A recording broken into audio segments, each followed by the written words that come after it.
Today's topic is difference between manure and fertilizer.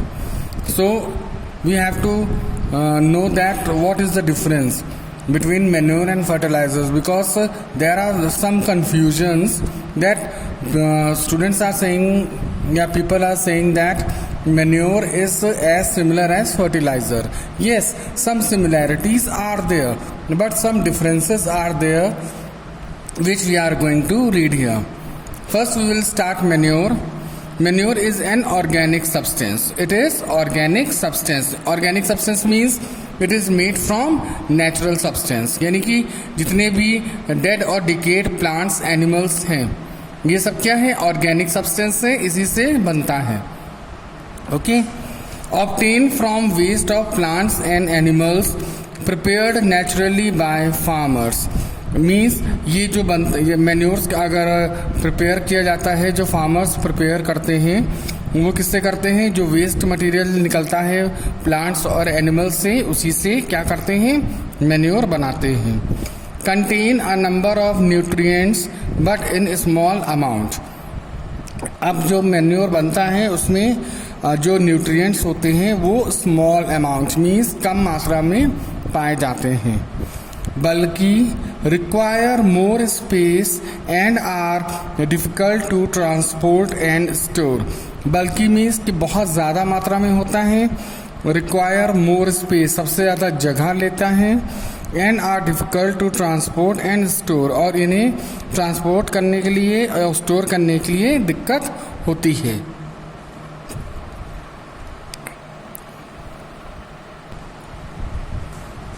Help to remove general deficiency of the soil. Means जो manure हैं वो क्या करते हैं? अगर सॉइल में इसको अगर हम मिक्सअप करते हैं तो सॉइल की जनरल डिफिशियंसी, जनरल मीन्स सामान्य जो न्यूट्रिएंट्स की कमी होती है केवल उनको ही दूर करता है. Eco friendly, maintain soil texture, improve water retaining capacity and soil porosity. Means जो मैन्योर होते हैं वो इको फ्रेंडली होते हैं. मीन्स किसी भी सॉइल के साथ कोई भी रिएक्शन नहीं करते हैं, इको फ्रेंडली हैं. सॉइल में रहने वाले जितने भी माइक्रो ऑर्गेनिज्म हैं उनके साथ इको फ्रेंडली हैं, और साथ ही साथ ये सॉइल के टेक्सचर को मेंटेन रखते हैं, और वाटर होल्डिंग कैपेसिटी और सॉइल पोरोसिटी, यानी कि जो सॉइल में पोरस जो होते हैं, यानी पोर्स जो बने होते हैं जिससे कि गैस एक्सचेंज होता है, तो उसको भी मेंटेन रखते हैं. ठीक है, तो ये मैन्योर हैं, ये इको फ्रेंडली हैं, पोरोसिटी है और इम्प्रूव वाटर रिटेनिंग कैपेसिटी, यानी वाटर रिटेनिंग कैपेसिटी को मेंटेन रखते हैं.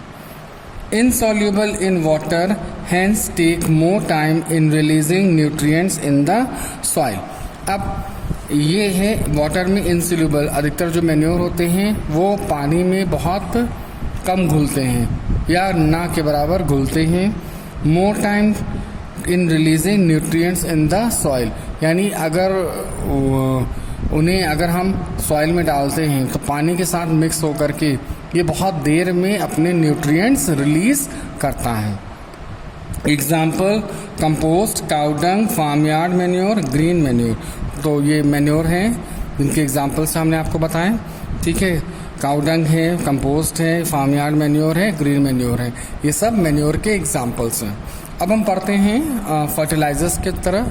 फर्टिलाइजर्स क्या होते हैं, ये कितने इम्पोर्टेंट होते हैं? Let's see. Mostly inorganic substance. Means जो फर्टिलाइजर्स हैं वो इनऑर्गेनिक सब्सटेंस होते हैं. Inorganic substance means they are made up of chemicals. जो जितने भी मैन मेड केमिकल्स हैं वो सब क्या हैं? इनऑर्गेनिक सब्सटेंस होते हैं. Chemical compound prepared artificially in factories. और इनका निर्माण जो ये मैन्युफैक्चर होते हैं कहाँ होते हैं? फैक्ट्रीज में होते हैं. ठीक है, मीन्स जो फर्टिलाइजर्स हैं मैन मेड हैं, केमिकल से बनते हैं और फैक्ट्रीज में इनका निर्माण होता है. Contain some specific nutrients in sufficient amount. अब इन फर्टिलाइजर्स में जो भी न्यूट्रिएंट्स दिए जाते हैं वो सफिशिएंट अमाउंट में दिए जाते हैं. concentrated, compact, require less space and are easy to transport and store. जो भी फर्टिलाइजर्स होते हैं वो जो बनते हैं वो एक कॉन्सेंट्रेटेड मीडियम में बनते हैं.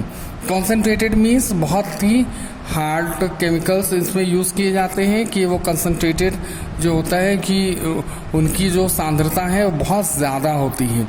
ठीक है, कॉन्सेंट्रेट होते हैं कि उनको किसी चीज़ में मिलाएंगे तब वो जा कर के डाइल्यूशन फॉर्म में आएगा.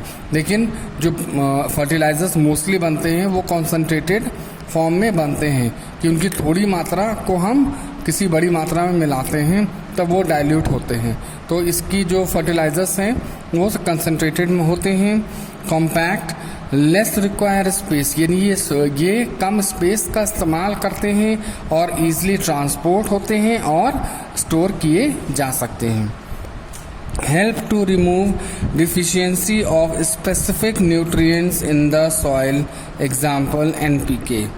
यानी कि ये सॉइल की ये सॉइल में जो भी अगर डिफिशियंसी ज़्यादा हैं तो ये सॉइल की डिफिशियंसी को दूर करने के लिए मिलाए जाते हैं. जैसे कि NPK मैंने अभी प्रीवियस पढ़ाया था. N क्या होता है? नाइट्रोजन, P फॉस्फोरस और K पोटेशियम. ठीक, तो ये फर्टिलाइज़र है जिसका इस्तेमाल हम करते हैं कि अगर उस सॉइल में नाइट्रोजन, पोटेशियम और फॉस्फोरस की कमी है तो हम इसका इस्तेमाल करते हैं एज अ फर्टिलाइज़र, जिससे कि ये न्यूट्रिएंट्स सॉइल में मिल जाता है. एक्सेस में pollute the soil and water bodies. अगर फर्टिलाइजर्स की मात्रा अगर ज़्यादा हो जाए सॉइल में तो ये क्या करते हैं, ये सॉइल में पोल्यूशन स्टार्ट कर देते हैं. क्योंकि क्या होते हैं, बेसिकली ये केमिकल से बने होते हैं, इसलिए ये सॉइल को पोल्यूट कर देते हैं और वाटर बॉडीज़ को भी पोल्यूट करते हैं.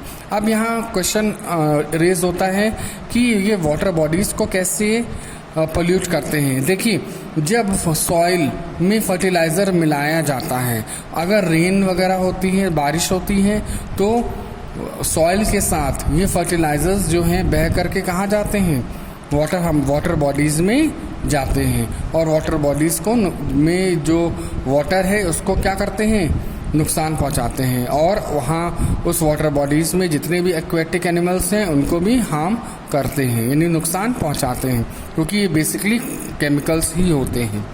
डिस्ट्रॉय द सॉइल टेक्सचर, यानी कि अगर ये एक्सेस अमाउंट में डाला जाए तो सॉइल का टेक्सचर भी क्या हो जाएगा, ख़राब हो जाएगा.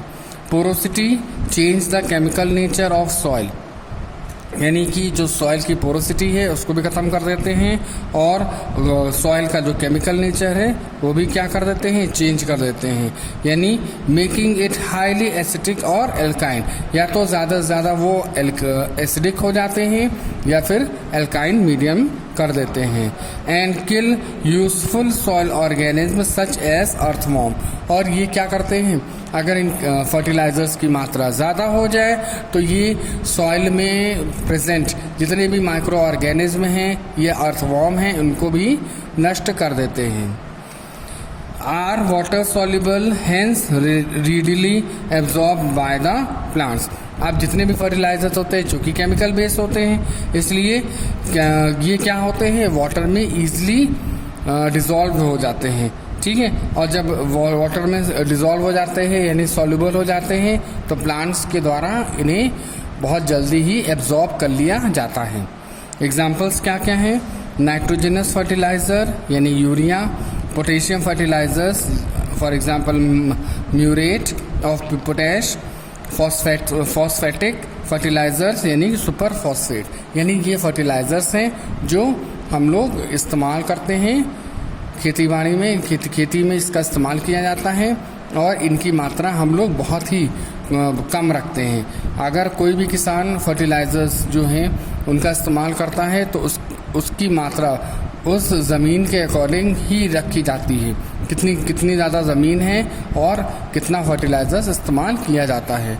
ठीक है, क्योंकि उसे सॉइल की फर्टिलिटी मेंटेन करनी है. ऐसा नहीं कि एक्सेस अमाउंट में डाल दिया फर्टिलाइज़र कि क्रॉप बहुत अच्छे से ग्रो करे, ऐसा नहीं है। अगर एक्सेस अमाउंट में डाल देते हैं फर्टिलाइज़र तो सॉइल की फर्टिलिटी भी नष्ट हो जाती है और जो क्रॉप ग्रो किया है वो भी क्या हो जाते हैं, केमिकल्स के कारण, हार्ड केमिकल्स के कारण वो भी नष्ट हो जाते हैं। इसलिए फर्टिलाइज़र्स का इस्तेमाल बहुत ही सोच समझ के और बहुत ही एक लीनिएंट अमाउंट में इसका इस्तेमाल किया जाता है।